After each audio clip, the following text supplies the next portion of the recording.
Hi everyone, this is our channel, Meet the Real Story. Please like, share and subscribe. Hello there, my name is Pearls. The first day of my professional life was the worst professional day ever. During my first year at college, I wanted to spare my parents some of the expenses. So I took a job, and it happened to be the closest thing I could get to my dream job. It was an office that was mainly concerned with planning fashion shows. I know I was only an intern at the moment, but I have never been so excited in my life. I was actually studying fashion designing, so lucky me. But since we all know that life isn't always pink and roses, I had a repulsive boss. Let's call her Jane.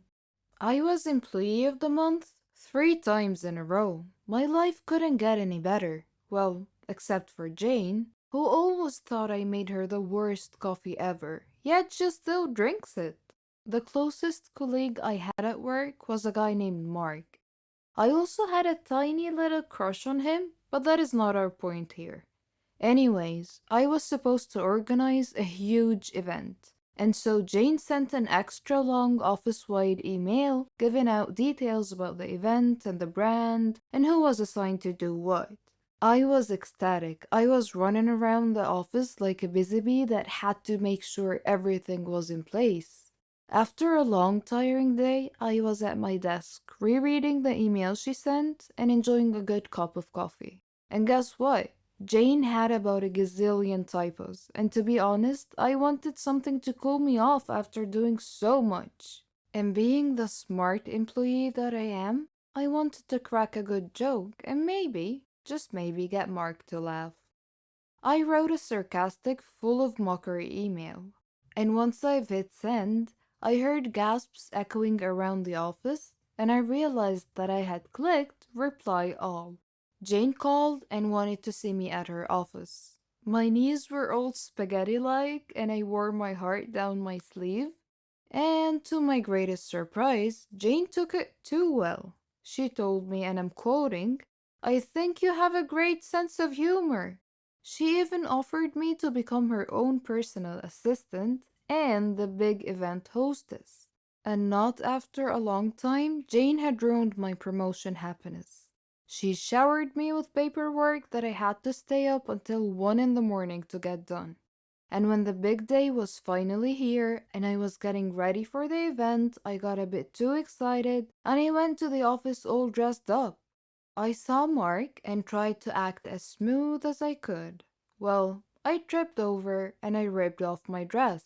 Jane came out of her office at the same exact moment, and again she saved my life. She lent me one of her super expensive dresses that I'm sure it cost her a big fortune. And that, my friends, was one mistake that I have totally nailed. Hello, my name is Kate. Now I'm going to say this. I am by no means a saint, and the only reason I brought this up is later in the story. So, I dated this guy in high school for 2 years. He was the love of my life, and I planned on marrying him. His dad became super controlling, and eventually he forced us to break up. He immediately got into a relationship with another girl, and I moved on. Later on, I met this guy who we will call Max, and he was a mix between country and scene. He liked artists like Lil Peep and also was in love with horses. He had a girlfriend who lived across the country, but we stayed friends. They eventually broke up, and naturally, we both grew closer. Dear God, I regret ever saying yes to going out with him. The first 2 months, they were constant fighting. He wanted us to visit his ex girlfriend because she was failing college and addicted to coke while we were together. He would sometimes text her while he was at my house or while we were at dinner, but eventually he quit. The next few months were okay at best. He would constantly start fights with my male friends and even assumed I was cheating on him with one friend who at the time did have a crush on me. But I'm a very loyal person who went as far as to put more of my time into hanging out with my boyfriend than my friends. Eventually, we went on a cruise and he got high with a group of girls and kissed one of them. I cut it off and went on to date others. So he texted me 3 months after breaking up, saying he wants to talk and apologize for what he did. I was still in love with him, so I agreed and we set up a time for when he could come over. I knew instantly when he pulled into my driveway that I was going to regret ever responding. There was no hug, no I miss you, none of that. Instead, he walks up to me, looks me in the eye, and says, I want to get this out of the way. I've dated a lot of people since we broke up. Yeah, nothing wrong with that. I mean, I did the same when we broke up. So I kind of agreed to being just friends and never go back to talking about getting back together for now. But then comes the bullshit. He calls me one night and says, Hey, I want to get back with you. Because honestly, wandering around is boring, and I don't want to jump into things instantly. And I was wondering if dating without labels would be okay with you. When I asked him to elaborate, he replied, as in, I can still go to dinner with other girls, you can go to dinner with other guys, and we'll see what happens. Needless to say, I hung up without saying a word. Told him thanks, but no thanks. You are not who you used to be, and I'm not interested anymore. Bonus chapter. He stopped a few weeks, but he would periodically send me pictures of him at parties or on dates with other girls or pictures of his private areas. Anyways, ever since he has been blocked on everything, but I just thought I would share this with you. This is a shout out to every girl out there. Please find someone that's worth your love and affection, not someone who wants to play with it. I have drank and I've used drugs, but I've never suffered from withdrawals.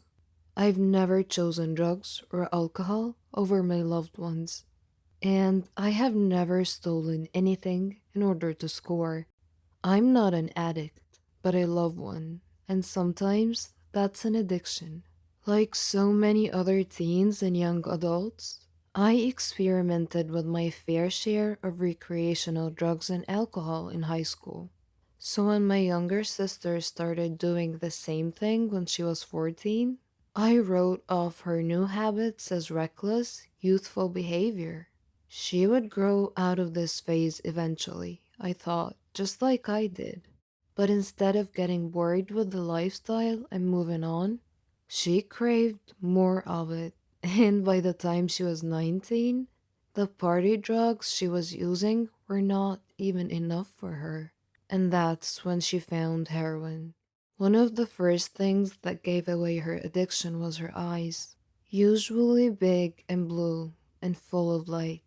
They became dark and dodgy orbs that could never quite focus, never look you back, never hold your gaze.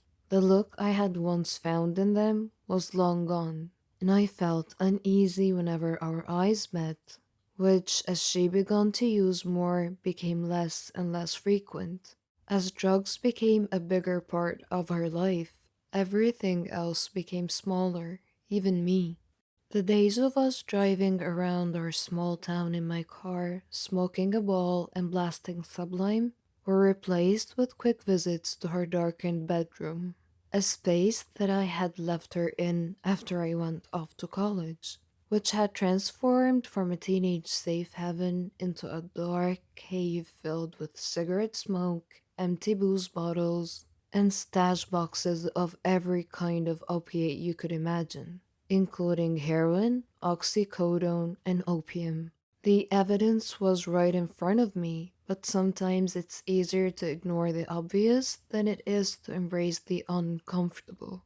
When we went out, which was rare because it was nearly impossible to get my sister away from the comfort cave she had built for herself, I wrote off her frequent visits to the bathroom and lack of appetite as stomach problems or even body issues.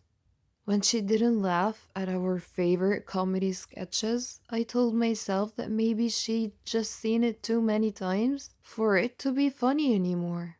When she stayed up until 4 a.m. in the morning and slept until 3 p.m., and when she started wearing long clothes in 90-degree weather, when she couldn't hold a job, when she got her hands on money she couldn't explain, and when I actually found her stash in her purse when I was snooping one day, I just kept telling myself, she's young, she's rebelling, she'll move past this phase.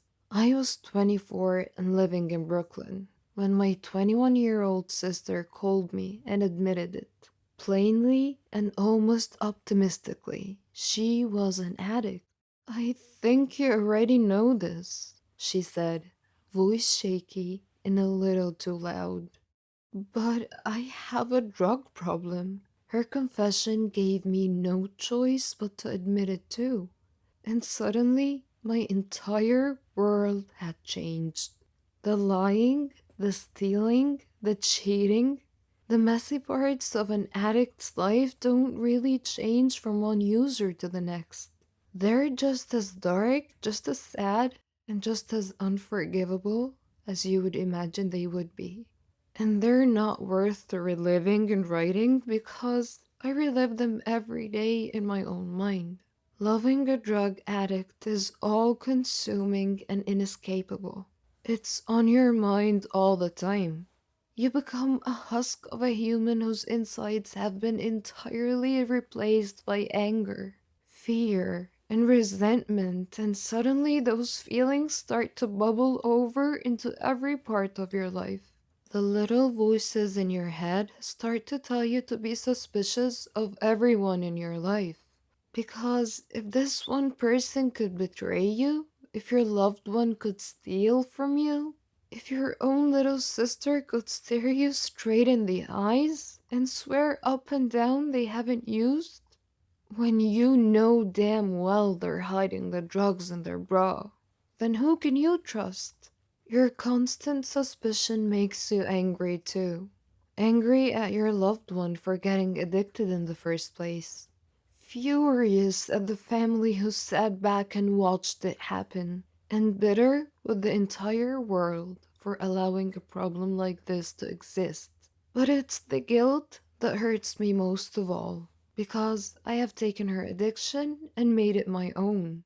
Because of the darkest question in my mind isn't about whether or not my sister will live to her 25th birthday, but rather how I could have prevented it all by her 15th birthday.